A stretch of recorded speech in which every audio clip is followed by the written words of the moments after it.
Salut tout le monde. Alors, en tant que passionné d'intelligence artificielle, on va se poser une question assez fondamentale pour démarrer. Comment est-ce qu'une IA peut résoudre des problèmes hyper complexes, des trucs qui s'étalent sur le long terme sans finir complètement noyés dans un océan de micro-détails?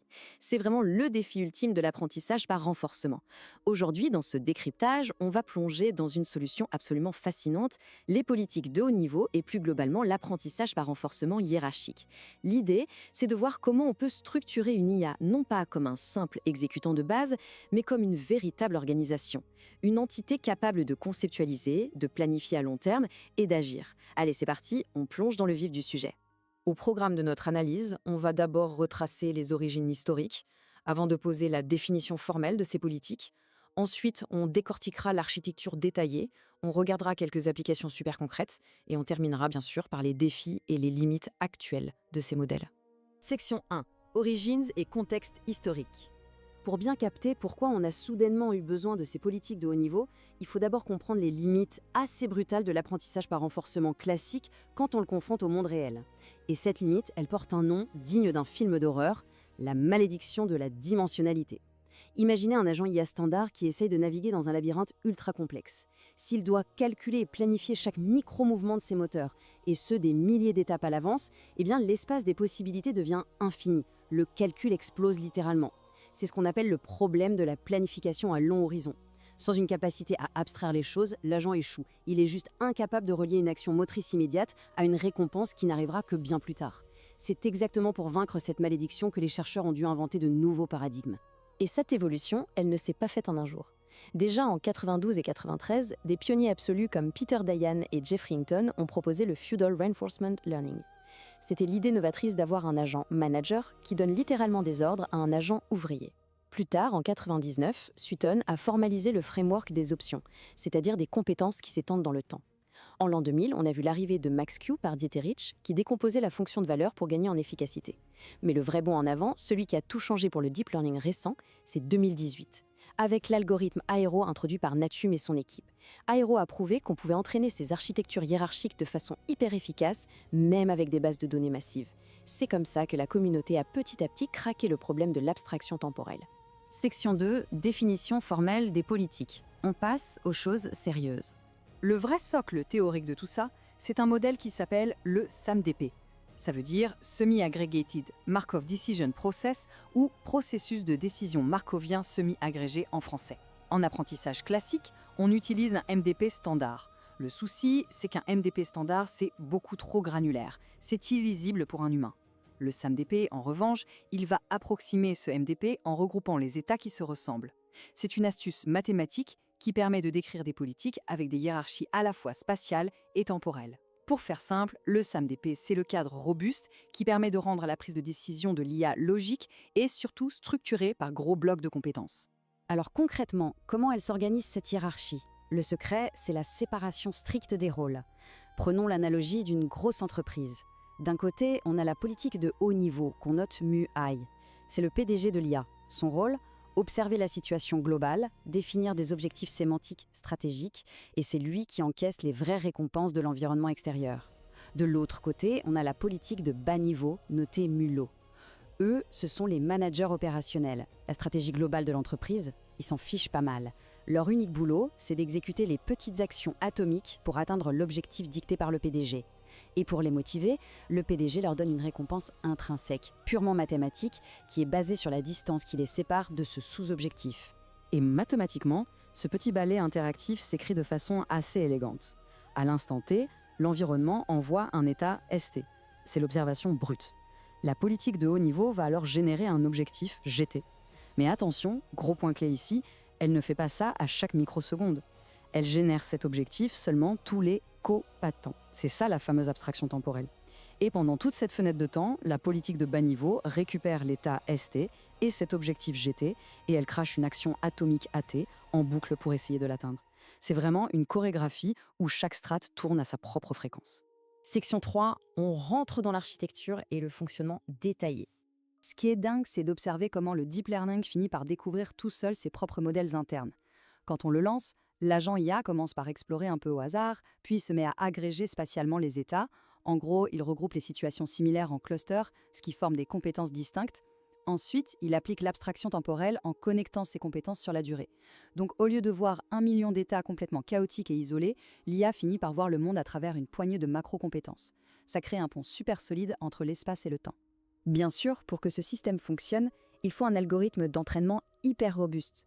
Si on reprend Hiro, ça tourne autour d'une boucle en 4 étapes. 1.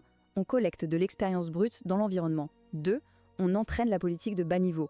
Son seul but, rappelez-vous, c'est de maximiser sa récompense intrinsèque, donc réduire la distance géométrique, la fameuse distance L2, par rapport à l'objectif. 3. On entraîne la politique de haut niveau pour maximiser le vrai retour global.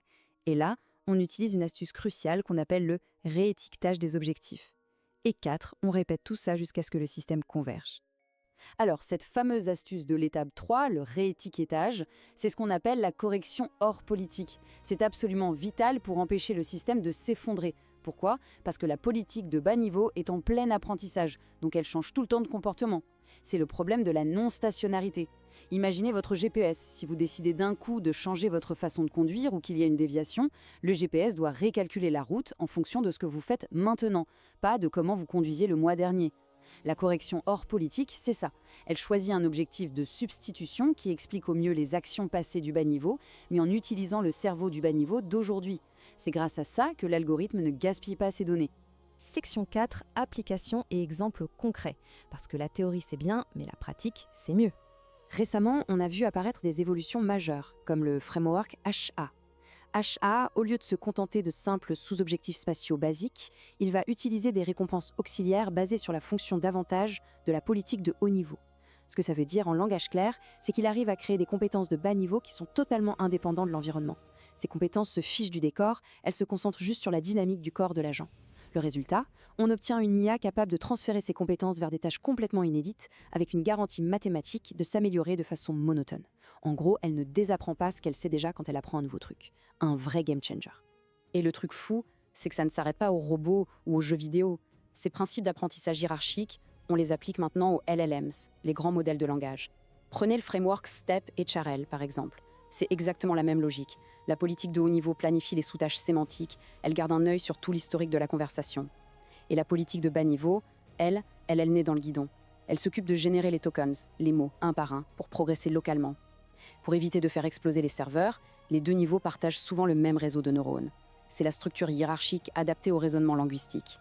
Et si on regarde les données quantitatives, c'est limpide. On observe une corrélation presque parfaite entre ce que fait une politique standard, comme un réseau DeepQ Network, et la valeur que prédit notre fameux modèle structuré SAMMDP. Les courbes se superposent. Qu'est-ce que ça prouve ? Eh bien, ça prouve de façon empirique que l'IA, laissée à elle-même, découvre et construit bel et bien ses compétences hiérarchiques en interne pour réussir, même si on ne lui a pas explicitement demandé de le faire au départ. Section 5, défis et limites actuelles. Car non, tout n'est pas magique.